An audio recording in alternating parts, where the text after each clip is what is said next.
A lot of my favorite movies are movies I actually hated when I first saw them.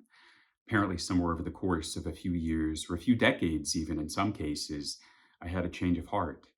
I want to reflect on these movies and explore why I used to hate them, why I like them now, and what changed in between. Hi, my name is Nate. I've been wanting to get into making film analysis content for a while, so I thought what better way to kick things off than by analyzing a movie that I used to hate but now find myself endlessly fascinated by, and that's Eli Roth's 2005 film Hostel.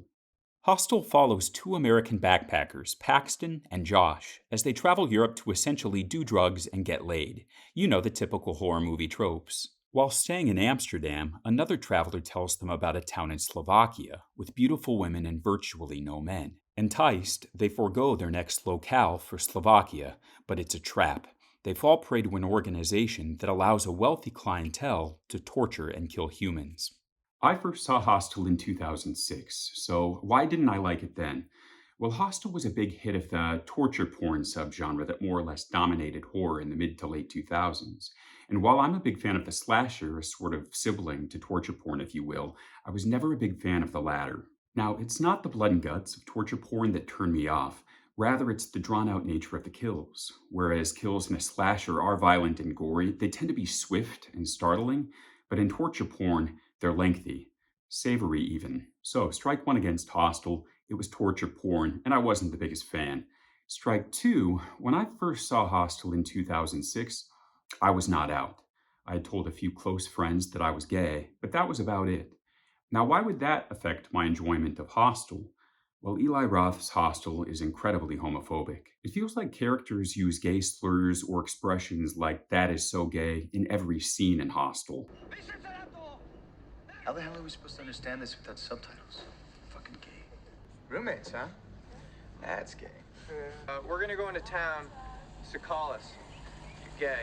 And while I wasn't aware of how this made me feel at the time, in hindsight, I can now see that the homophobia in Hostel made me feel an overwhelming sense of shame. So what's changed? Why do I like Hostel now? It's still homophobic, and it's still torture porn. Well, number one, I'm now openly gay and comfortable. And number two, our paradigm and lexicon have shifted dramatically. Watching Hostel present day, the homophobia sort of sticks out like a sore thumb, but back in 2006 it went largely unnoticed. This is because most movies capture the lexicon of the time, meaning the way characters speak in a movie is usually a reflection of the way people spoke in real life. In the 2000s, it was absolutely socially acceptable to use expressions like that is so gay in everyday conversation. You can see this reflected in other popular media of the time. That's so gay. You know what this is? It's all the cartridge crap that comes out of your gay little taser when you fire it. It wasn't until the late 2000s that expressions like this started to become sort of icky in the culture, with major celebrities of the time even advocating that the public stop using them. You know, you really shouldn't say that. Say what? Well, say that something's gay when you mean it's bad. It's insulting. Have you heard, I mean, even in your daily life, have you been guilty of saying that? Have you heard other people say it? I mean, or was it the course. campaign that sort of really brought it to your attention? It was, yeah. I mean, I have plenty of gay friends that I love to death and would never want to do or say anything to hurt their feelings. But, you know, I think it's a term that we've just kind of gotten used to saying. And, you know, maybe not even with the intent of hurting someone's feelings, but it's important to just be more conscientious of what you say and know that it could really be hurting someone. So we're not talking like that anymore. And what more, we've had a major paradigm shift. A 2023 poll showed that 71% of Americans are now in favor of gay marriage, whereas only 37% were in favor back in 2005. This shift reflects a much healthier cultural climate for LGBT people, and it was in this much healthier cultural climate that I went back and rewatched Hostel and formed a very different opinion. So what do I think now? I think Eli Roth's Hostel is an accidentally fascinating cinematic exploration of homophobia and gay panic. Yes, I said all that, even the accidental part. Roth's goal was to tell a story about American ignorance and our disrespect for other cultures by removing Americans from their cultural isolation at home and putting them in danger abroad, where others react violently towards them. I do think that these themes are still present, but as we move farther and farther away from 9/11, and as the world becomes increasingly globalized, they feel a lot foggier to me. And as casual homophobic language has fallen out of vogue, the homophobia in Hostel stands out more than it did before. We pay more attention to these details, and new subtexts and interpretations emerge. Now, this isn't uncommon. Lots of movies are re-examined long after their initial release. Take John Carpenter's The Thing, for example. In The Thing, an exclusively male group is isolated from society, where they are destroyed one by a monster that invades the body. Many now interpret it to be a metaphor for public fear surrounding the AIDS epidemic. That wasn't necessarily Carpenter's aim, but as talk of a gay cancer was rumbling in 1981, the year of the film's make, it was in the cultural subconscious. Horror is usually a reflection of a sociological fear, often unconscious, of the time the film was made. We often have a better view of the subconscious in hindsight, and now, 40 years on, this interpretation of The Thing is popular. This idea can be applied to Hostel as well, and I believe the unconscious sociological fear that's reflected in Hostel is that of gay panic. Our understanding of the term gay panic present day is largely informed by the gay panic defense, in which an assumed heterosexual individual's crimes against a gay individual are legally justified due to an unwanted, perceived homosexual advance. Perhaps the most famous case involving the gay panic defense is that of the tabloid talk show The Jenny Jones Show in 1995, where a gay guest revealed he had a crush on a straight friend. He was then murdered by the straight friend. In court, the gay panic defense was used, and the defendant received a lesser conviction of second-degree murder as a result. The convicted murderer stated that the event on the talk show caused him overwhelming embarrassment. I don't say this to justify his actions. Rather, I say this to paint a picture of the cultural subconscious of the 90s and 2000s. At the time, our culture felt there was no greater shame for men than to be gay or to be perceived as being gay, and the latter results in gay panic. Now, before I get into my analysis of Hostel, I just want to posit, what even is homophobia? Well, simply put, homophobia is a dislike of or prejudice against gay people.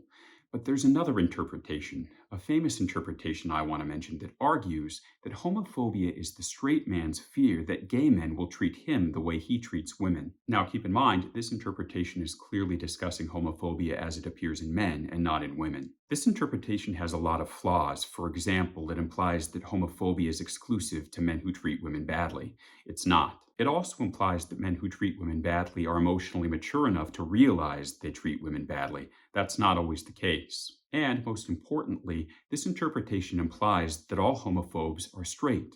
It is absolutely possible for bisexual or even homosexual men to be homophobic. That might be referred to as internalized homophobia, and that's very present in Josh's storyline in Hostel. But I mentioned this famous interpretation of homophobia, even though I disagree with it somewhat, because it's very present in Paxton's story. Again, the aforementioned American backpackers are Paxton and Josh. Both boys are given equal weight as protagonists, with the first half of the film largely shown through Josh's point of view and the second half of the film largely shown through Paxton's. For the purposes of my analysis, I'm going to be breaking the film down into the experiences of both boys separately, starting with Paxton. Throughout the film, we see Paxton repeatedly mistreat the women he meets. They appear to be nothing more than objects and conquests to him. She's cute, but we can't rail a girl who's in a coma. That doesn't make any sense. Oli doesn't even like Asian girls. I mean, no offense. Oh, God, I hope bestiality is legal in Amsterdam because that girl's a fucking hog. His relationship to women remains this way until the film's midpoint in Slovakia, when his friend Josh disappears after a night of partying, kidnapped and killed by the organization unbeknownst to Paxton. Ironically, after spending the first half of the movie mistreating women, Paxton is lured and handed over to the organization by women, in this case Natalia, a girl he and Josh met, partied with, and slept with the night before. And after Paxton sees what's become of Josh, he berates Natalia, mistreatment on full display. You fucking whore. You fucking bitch. You fucking bitch! Her response to this suggests that she brought Paxton and maybe all men here out of revenge of being mistreated. I get a lot of money for you. And that make you my bitch. While Natalia may lure Paxton to the organization, it's important to note that the killers in Hostel are exclusively male. Now, why is that important? You're probably aware that most killers in such movies are male. Well, historically, most victims in such movies were female. Now, this has changed a little over time, with victims in such movies becoming mixed in gender. But even so, most protagonists remain female. You're probably familiar with the term final girl. So while Hostel maintains male killers, it's unusual in that its protagonists are also male. And this is crucial to my analysis. To understand why, let's take a look at the iconography that is the slasher weapon. Knives, spears, pitchforks, chainsaws. These weapons are seen as extensions of the killer's body and are rather phallic in nature. So, the traditionally male killer repeatedly stabbing the historically female victim takes on another meaning. A knife penetrating flesh is symbolic of sexual penetration. If a killer remains male, but a victim or even a protagonist is changed from female to male, then a sense of homoerotica forms in the viewer's subconscious. And when Paxton's male would-be killer places a silicone ball gag in his mouth and puts a large phallic symbol in his face, homoerotic undertones are pretty undeniable. We can conclude that symbolically Paxton, a straight male who mistreats women, is now similarly being mistreated by men. As a straight male of the 2000s, Paxton's homophobia is then triggered, and in what follows, we see his so-called gay panic play out. Paxton overpowers his would-be killer, a man who is symbolically homosexual according to our logic, and kills him. And Paxton's actions feel justified to Hostel's audience, much like a jury convinced by the gay panic defense in court. Paxton escapes. He then encounters Josh's torturer, a man we will explore further in my analysis of Josh's storyline, a man we understand to be legitimately bisexual or homosexual, and kills him as well. And again, the straight male's violence against a bisexual or gay male feels justified to the audience. But it's not until the film's midpoint that we switch to Paxton's point of view.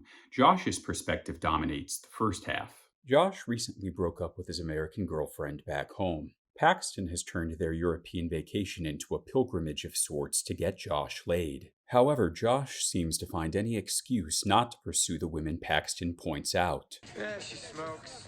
Dude, it's Europe. Every fucking chick smokes. Stop being a pussy. On a night out in Amsterdam's red light district, Josh's friends pay for a sex worker to sleep with Josh, an act that's perfectly legal in Amsterdam. Josh walks to the room where the sex worker waits for him. She greets him, but as she prepares, Josh leaves, rejecting her and the situation. One could argue, as Josh does, that he simply objects to the idea of paying for sex.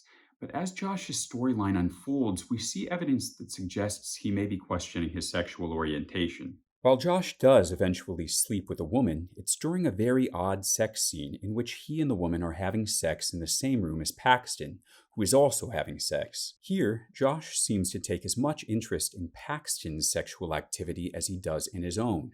We're treated to several shots of him glancing in Paxton's direction. I believe this indicates that Josh is experiencing some same-sex attractions for his friend.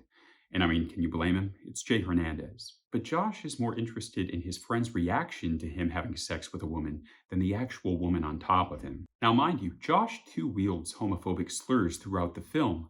But, just like in real life, some men who do so do it to divert attention away from themselves. Through Josh, we observe that witnessing homosexual behavior in others causes some men to look inward and not like what they see. They look inside and find they're not sure about their own attractions, which makes them uncomfortable. While Paxton may be oblivious to Josh's possible homosexual feelings, that is not the case for the character simply known as the Dutch businessman. The boys share a train car with this stranger on their way to Slovakia. While the Dutch businessman appears heterosexual outwardly, talking about having a daughter, he then tells Josh that Josh will have no trouble with the girls in Slovakia because Josh is very handsome. Perhaps picking up on a closeted vibe after Josh exclaims it's awkward to be complimented by another man, the Dutch businessman then asks Josh, What is your nature? He then makes a homosexual advance on Josh by putting his hand on Josh's leg, who screams, Whoa! Don't touch! Don't fucking touch me! The Dutch businessman apologizes and leaves. Now, granted, the advance was unwanted, but Josh's reaction feels extreme, as if the hand had been placed on his groin, which it was not. I want to be very clear, I don't support sexual harassment in any way, but I don't believe that's what's happening here. Josh's reaction feels like it says more about Josh than it says about the Dutch businessman. and Josh's actions during their next encounter support this. After walking away from even more beautiful girls, Josh runs into the Dutch businessman again. He apologizes for the way he reacted earlier and buys the Dutch businessman a drink. During his apology, Josh mirrors the same actions from the train, placing his hand on the Dutch businessman's leg. Josh then removes his hand, slowly, as if having a realization. This is called plant and payoff. An action from before plays out again, but with a new context. And the change in context causes the audience to reevaluate the action's meaning. I believe the meaning here to be that Josh and the Dutch businessman share a secret, which the Dutch businessman confirms. I would have done the same thing at your age. It's not easy, but from my experience, choosing to have a family was the right choice for me. Now I have my little girl who means more to me than anything in the world. But you should do whatever's right for you. This dialogue suggests he married and had a child because being openly gay or bisexual was not an option when he was Josh's age. He implies Josh may be able to make another choice, that times are changing. Josh could maybe live a more authentic life than he did. This moment feels very encouraging. However, in an upsetting twist, after Josh is abducted, it is revealed his torturer is the Dutch businessman. What more, as we learn in the bidding scene from Hostel Part 2, the clients of this organization choose their victims. This means that the Dutch businessman chose to kill Josh specifically. This feels like a reality of the queer community that's rarely shown in media portrayals. In most media portrayals of the queer community, only the positives are shown, that it's a place where everyone is loved and accepted. But LGBT people are just like non-LGBT people in that we're a mix of good and bad, mature and immature. There's a lot of mistreatment within the community, not just from outside it. The racism that absolutely exists within the community would be a great example. Here, it's gay-on-gay violence due to what I believe to be the Dutch businessman's internalized homophobia.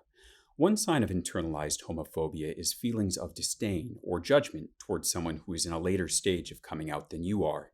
As Josh is in an earlier stage of his sexual awakening than the Dutch businessman is of his, I believe this applies here. I also think that the generational gap between them is a factor. People of marginalized communities fight to make the lives of the next generations easier. However, there is an unexpected frustration and anger even that can emerge when you see that a particular thing is now easier for a younger generation, but you're still left struggling with it because you have baggage that the younger generation does not. I speak from personal experience as a gay millennial looking at gay Gen Z. The Dutch businessman murders Josh. Despite loving his daughter, he feels trapped by an inauthentic life. He envies the possibilities that lay ahead for Josh. But if he can't have that life, neither can Josh. He tortures him, slitting his Achilles tendons and then telling him he's free to go, metaphorically tripping Josh, as members of the LGBT community sometimes do to each other, despite popular media portrayals.